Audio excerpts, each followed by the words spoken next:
सभापति महोदय, जैसा कि मैं उस समय चर्चा कर रहा था कि राष्ट्रपति महोदया के अभिभाषण में हाल ही में संपन्न चुनावों के विषय में जो बात कही गई, उस संदर्भ में मेरा कहना था कि नीति, नियत, निष्ठा और निर्णय के विकास के प्रति यह समर्पित, विश्वास के प्रति यह समर्पित जनादेश था। इस चुनाव में कई और विशेषताएं रही। भारत के लोकतंत्र को एक नए स्वरूप में और एक नया विस्तार पाने का अवसर प्राप्त हुआ।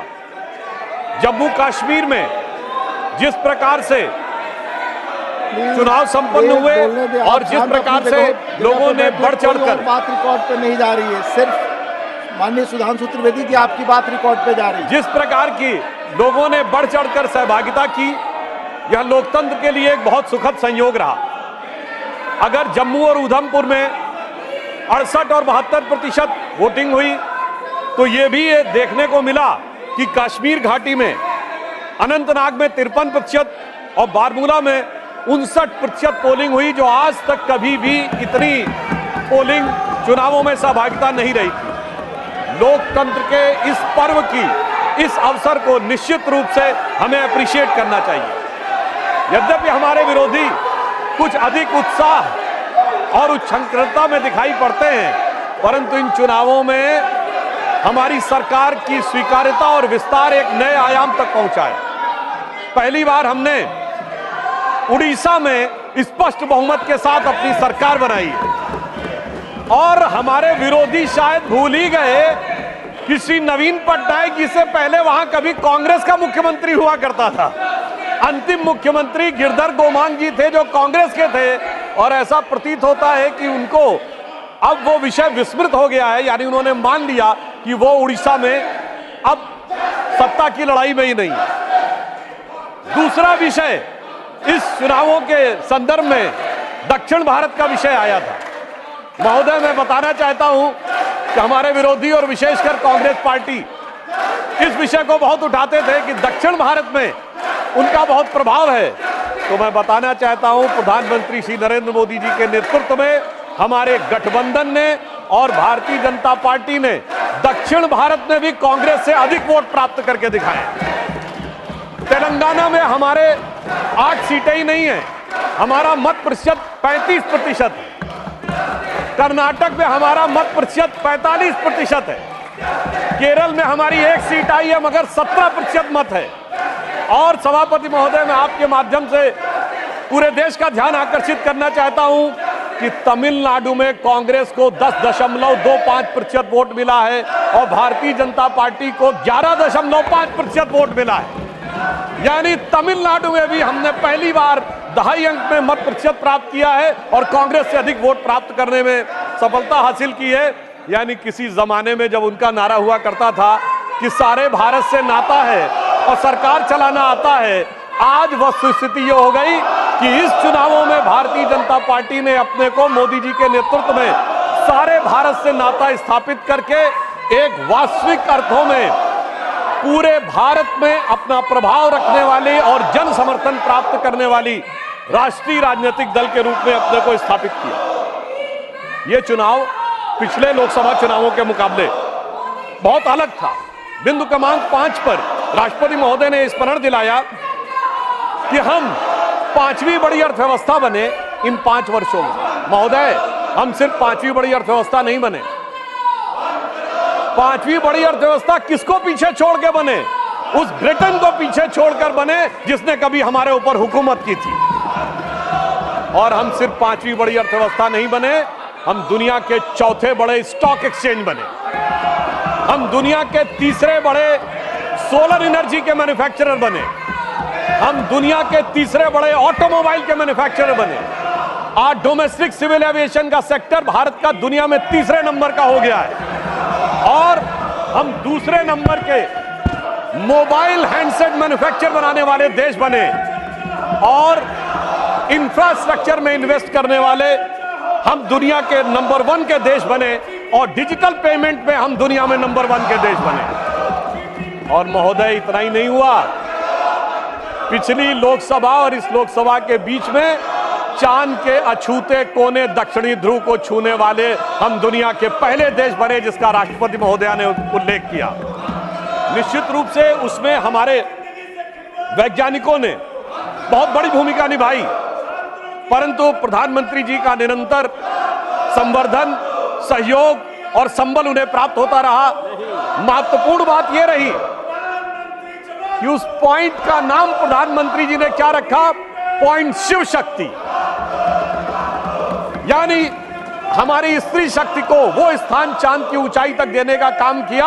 और यहीं पर मैं बताना चाहता हूं सभापति महोदय, इसी समय देश में कुछ राजनीतिक दल ऐसे हैं जो ये कहते हैं कि हिंदू धर्म में जो शक्ति है उससे हमें लड़ना है, और दूसरी तरफ हमारा संकल्प यह है कि उस शक्ति को चांद की ऊंचाई तक ले जाकर स्थापित करना है, जो माननीय प्रधानमंत्री जी के नेतृत्व में हुआ है। महोदय, मैं एक बात और कहना चाहूंगा। चुनाव संपन्न हुए, मगर ये चुनाव एक मामले में इस देश के अद्भुत चुनाव थे। सामान्यतः चुनाव होते हैं, चुनाव परिणाम के दिन एक पार्टी के कार्यालय में मिठाई बंटती है, धूम धड़ाका होता है, दिवाली होती है, और दूसरे की जगह गलियारे खाली नजर आते हैं। मगर ये चुनाव एक ऐसे चुनाव थे महोदय जहां दोनों जगह मिठाई बंट रही थी, दोनों जगह पटाखे छूट रहे थे, भाजपा कार्यालय में भी और कांग्रेस कार्यालय में भी। ऐसा क्यों हो रहा था? हमें तो स्पष्ट बहुमत मिला, लगातार तीसरी बार सरकार बनाई, मगर वहां पर तालियां क्यों बज रही थी महोदय? मैं याद दिलाना चाहता हूं, जो थर्ड अटेम्प्ट में 3 डिजिट की संख्या नहीं प्राप्त कर पाए, चुनाव के बाद उनके चेहरे की चमक देखिए, उनकी आवाज की खनक देखिए, उनके जलवे में धमक देखिए। ऐसा लगता है कि जैसे उन्होंने बहुत बड़ी उपलब्धि हासिल कर ली हो। उसका कारण यह है महोदय कि एक बच्चा होता है जो टॉपर होता है, जिसे डिस्टिंक्शन मार्क्स मिलने थे, वो फर्स्ट डिवीजन मार्क्स पाए तो उसके चेहरे पे वो खुशी नहीं होती है, और धड़ाधड़ फेल होने वाला बच्चा ग्रेस मार्क्स पा के अगर थर्ड डिवीजन पास हो जाए तो उसके चेहरे पे बहुत खुशी होती है। मैं ये भी बताना चाहता हूं महोदय, एक जो हमारे कांग्रेस के साथियों में बहुत उत्साह और उल्लास नजर आ रहा है, तो मैं एक अपना अनुभव बताना चाहता हूं। हमारे जनरेशन के जो लोग हैं उन्हें याद होगा कि उस जमाने में जब परीक्षा का परिणाम आता था तो सिर्फ डिवीजन पता लगती थी। फर्स्ट डिवीजन एक रोमन में, सेकंड डिवीजन और थर्ड डिवीजन। एक हम लोगों के मोहल्ले में सज्जन थे, वो थर्ड डिवीजन पास हुए, एक लड़का, और एक फर्स्ट डिवीजन पास हुआ। फर्स्ट डिवीजन वाला मेरिट एक्सपेक्ट कर रहा था, तो फर्स्ट डिवीजन वाले के यहाँ खुशी नहीं थी, तो दूसरे ने पूछा, भाई तुम थर्ड डिवीजन पास हुए हो तो तुम्हारे अंदर खुशी क्यों है, इतनी खुशी क्यों है? तो जानते थर्ड डिवीजन वाले ने क्या जवाब दिया? साहब ये तो फर्स्ट डिवीजन आए ना, एक, हमारे तो 3 हैं, फर्स्ट डिवीजन विद 2 बॉडीगार्ड। तो ये हमारे सहयोगी फर्स्ट डिवीजन विद 2 बॉडीगार्ड्स का जो उल्लास मना रहे हैं, उनके लिए मैं बताना चाहता हूं कि वस्तु स्थिति यह है कि 3 साल मिलाकर 42, 44, 52 और 99 मिलाकर इनके उतने नहीं है जितने अकेले भारतीय जनता पार्टी के 240। मैं ये भी याद दिलाना चाहता हूं, 1984 के बाद से आज तक 40 साल में कभी कांग्रेस को 240 सीटें नहीं मिली। पीवी नरसिम्हा राव जी के समय में 232 मिली थी, बाद में उनकी कुछ सीटें बढ़ी थी, यानी जो 40 साल में मुकाम नहीं हासिल हो पाया, उसके बावजूद उन लोगों की जिस प्रकार की उच्छृंखलता दिखाई पड़ती है, उसके लिए मैं कहना चाहता हूं, इन्होंने कितनी कोशिश कर ली, मगर प्रधानमंत्री जी तीसरी बार स्पष्ट बहुमत के साथ प्रधानमंत्री बनने में सफल हुए। तो इन लोगों के लिए एक बात कहना चाहूंगा मैं, एक लाइन प्रधानमंत्री जी की तरफ से, कि दरिया का सारा नशा उतरता चला गया, वो मुझे डुबाता रहा और मैं उभरता चला गया। दरिया का सारा नशा उतरता चला गया, वो मुझे डुबाता रहा और मैं उभरता चला गया। और ये 44, 52, 99, अरे मंजिल समझ के बैठ गए जिस पे चंद लोग, मैं ऐसे कितने ही रास्तों से गुजरता चला गया।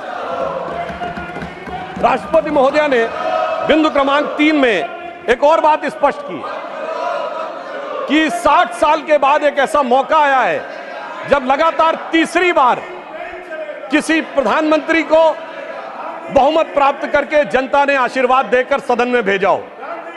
और जिस समय प्रधानमंत्री जी ने ये के बारे में ये विषय आया था, उस समय हमारे विपक्ष के साथी लोग बहुत ज्यादा डिस्टरबेंस भी किए थे। उनके अंदर कुछ एक बेचैनी नजर आ रही थी। क्यों? क्योंकि मोदी जी ने लगातार 3 बार स्पष्ट बहुमत प्राप्त करके वो कार्य किया है जो पंडित जवाहरलाल नेहरू जी के रिकॉर्ड की बराबरी कर ली। और इसलिए शायद हमारे विरोधियों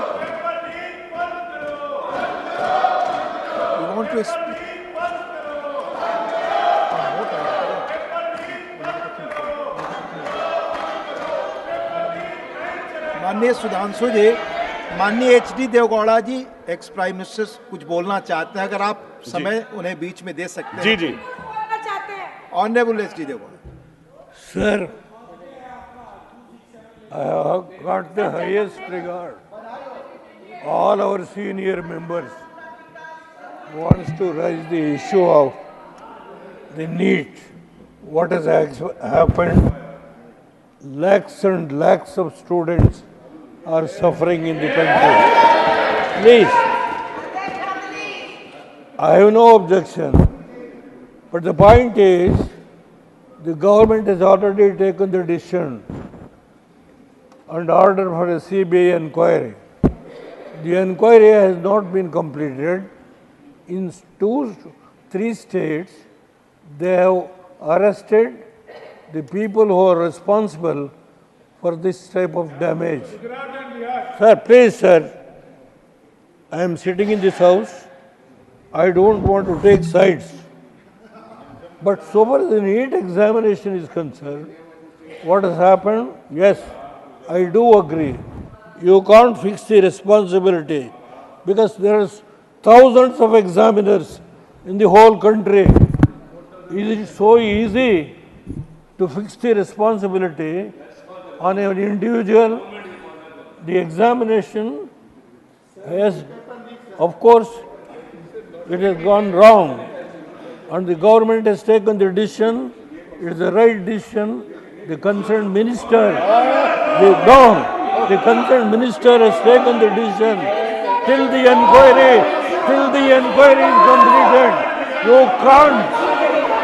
Till the inquiry is completed, you can't take responsibility and damage the image of the government. I don't agree. We have got sufficient scope to debate on the issue of on the President address. On the President address we can discuss. But this is not the way. Unless and until the inquiry is completed, you can't fix the responsibility. I am not going to take sides. But the way in which our all elders, there are senior leaders, there are mature leaders. I don't know. When the inquiry is going on, how can they go on attacking the government? This is not the way. I only appeal to all mature leaders, senior leaders. Please, knowing full well, you know the entire issue, I only appeal to you not to say unnecessary, try to blame the government. The government has done its duty and the inquiry is going on. Till the inquiry report comes, the minister, the HRD minister cannot take any decision or the government cannot take any decision till the inquiry is completed and the culprit is known. Then only we can discuss about the concerned person who is responsible. I make an appeal to all these members, see that let the house go smoothly. That's all, sir, what I can appeal. Ex prime minister बहुत matured माननीय देवगौड़ा जी देश के बड़े सम्मानित नेता हैं, उन्होंने जो कहा आपने सुना। प्लीज माननीय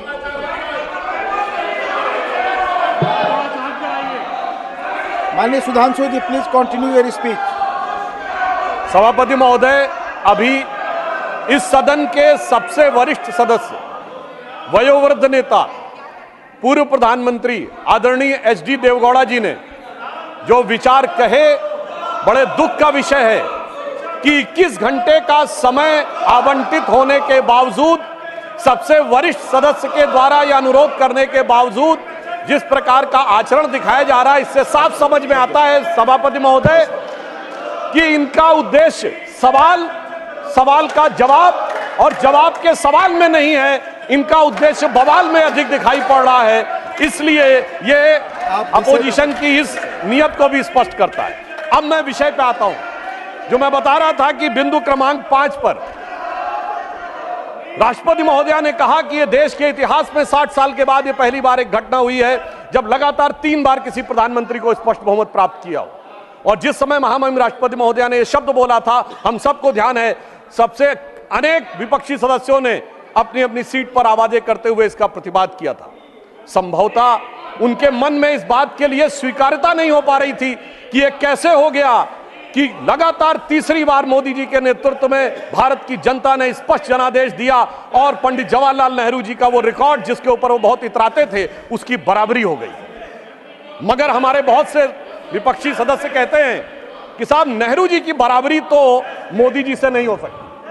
तो सभापति महोदय, मैं आपके माध्यम से कहना चाहता हूं कि तीसरी बार मोदी जी चुन के आए हैं और ये मैं भी मानता हूं कि नेहरू जी और मोदी जी में बराबरी नहीं हो सकती, इसलिए तीसरी बार आने पे मैं सिर्फ 3 बिंदु दूंगा जिस पर हम मानते हैं कि नेहरू जी और मोदी जी की बराबरी नहीं हो सकती। नंबर 1, जब मोदी जी इस देश के प्रधानमंत्री के कैंडिडेट चुने जाने थे, सभापति महोदय, मुझे आज तक याद है 13 सितंबर 2013 शाम 6 बजे भाजपा की पार्लियामेंट्री बोर्ड की बैठक होनी थी और मोदी जी स्वयं उसके मेंबर थे, मगर उन्होंने कहा मैं उस बैठक में नहीं आऊंगा जिसमें मेरे बारे में विचार हो रहा हो।